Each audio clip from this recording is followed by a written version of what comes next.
Harold Frederick Shipman, nicknamed Dr. Death, was an English general practitioner. He is considered one of the most prolific serial killers in modern history, with an estimated 250 victims. In January 2000, he was found guilty of murdering 15 patients under his care and was sentenced to life imprisonment. Shipman hanged himself in his cell on the 13th of January 2004, aged 57. The Shipman Inquiry, a 2-year-long investigation of all deaths certified by Shipman, examined Shipman's crimes. It revealed he targeted vulnerable elderly people who trusted him as their doctor, killing them with either a fatal dose of drugs or prescribing an abnormal amount. Born in Nottingham, England in 1946, Shipman was a promising student throughout school and excelled in sports, particularly rugby. However, the course of his life changed when he was just 17. His mother Vera, with whom he was particularly close, was diagnosed with lung cancer. In the later stages of her disease, Shipman closely observed how the doctor eased her pain by administering morphine. Experts would later speculate that this was the moment that inspired his sadistic killing spree and modus operandi. Following his mother's death, Shipman later went on to marry Primrose May Oxtoby while studying medicine at Leeds University Medical School. The pair had 4 children together. He graduated in 1970 and commenced life as a junior doctor and quickly moved up the ranks and became a general practitioner at a medical center in West Yorkshire. It was here in 1976 where Shipman first found himself in trouble with the law. The young doctor was caught forging prescriptions for Demerol, an opioid typically used to treat severe pain, for his own use. Shipman had become addicted. He was fined, fired from his job, and required to attend a rehabilitation clinic in York. Though Shipman was fired that year for forging prescriptions, he was not removed from the General Medical Council, the doctor's regulatory body. Instead, he received a warning letter. Harold Shipman got back on his feet quickly and returned to work at Donnybrook Medical Center in Hyde in 1977. He would spend the next 15 years of his career here, then later set up his own practice in 1993 and become a very respected member of his community. According to investigators, Shipman would stop and restart his killing spree many times throughout his decades of terror. But his method of killing always remained the same.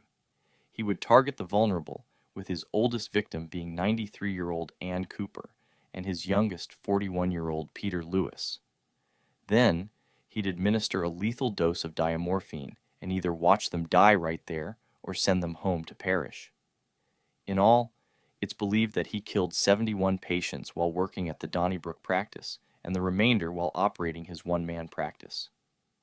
In 1998, a neighboring medical practice became suspicious of the high number of Shipman's patients who were dying. They petitioned the police and the coroner for the South Manchester district about this high death rate among his patients. In particular, they were concerned about the large number of cremation forms for elderly women that he had asked to have countersigned. This could have been the end of Shipman's reign of terror, but it wasn't. Police were unable to find sufficient evidence to bring charges and close the investigation. A few months after police had closed investigations, a taxi driver, John Shaw, told the police that he suspected Shipman of murdering patients. Shaw became suspicious, as many of the elderly customers he took to the hospital, while seemingly in good health, died in Shipman's care. The police investigation failed to carry out the most basic of checks. If they'd asked the medical board what was on his file, they'd have uncovered that he had forged prescriptions in the past. Cunningly, Shipman had also covered his tracks by adding false illnesses to his victims' records. As a result, the investigation didn't find any cause for concern, and the deadly doctor was free to keep killing. The Shipman Inquiry would later blame the police for assigning inexperienced officers to the case. Shipman's crimes were finally uncovered after he made the mistake of trying to forge the will of one of his victims, 81-year-old Kathleen Grundy, a former mayor of his town of Hyde. She was found dead at her home. Shipman signed her death certificate, recording the cause of death as old age. Grundy's daughter, solicitor Angela Woodruff, became concerned when fellow solicitor Brian Burgess informed her that a will had been made, apparently, by her mother. The will excluded Woodruff and her children, but left £386,000 to Shipman. Woodruff went to the police, who began an investigation. Woodruff said of the situation, "The whole thing was unbelievable. The thought of Mum signing the document leaving everything to her doctor was inconceivable." Grundy's body was exhumed on August 1998 and found to contain traces of diamorphine. Shipman claimed that Grundy had been an addict and showed them comments he had written to that effect in his computerized medical journal. However, police examination of his computer showed that the entries were written after her death. Shipman was then arrested on September 7th of that year. Over the next 2 months, the bodies of another 11 victims were exhumed. A police expert also checked Shipman's computer and discovered that he had made false entries to support the fake causes of death he gave on his victims' death certificates. The police investigated other deaths Shipman had certified and investigated 15 specimen cases. They discovered a pattern of his administering lethal doses of diamorphine, signing patients' death certificates, and then falsifying medical records to indicate that they had been in poor health and were dying. Harold Shipman always denied the murders and refused to cooperate with the police or criminal psychiatrists. When the police tried to question him or show him photos of his victims, he sat with his eyes shut, yawned, and refused to look at any evidence. Police could only charge Shipman with 15 murders, but it's been estimated that his kill count is anywhere between 250 and 450. In January 2000, the jury found Shipman guilty of 15 counts of murder and 1 count of forgery. The judge subsequently sentenced him to life imprisonment on all 15 counts of murder to be served concurrently with a sentence of 4 years for forging Grundy's will. 11 days after his conviction, Shipman was struck off the medical register by the General Medical Council.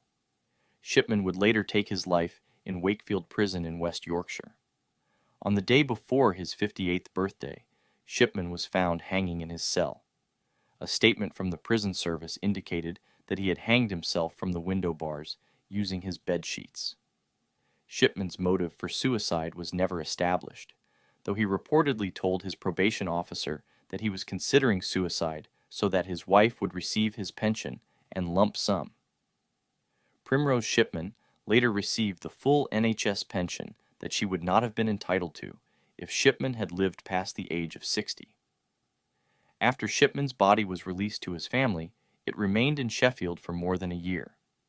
His widow was advised by police against burying her husband in case the grave was attacked.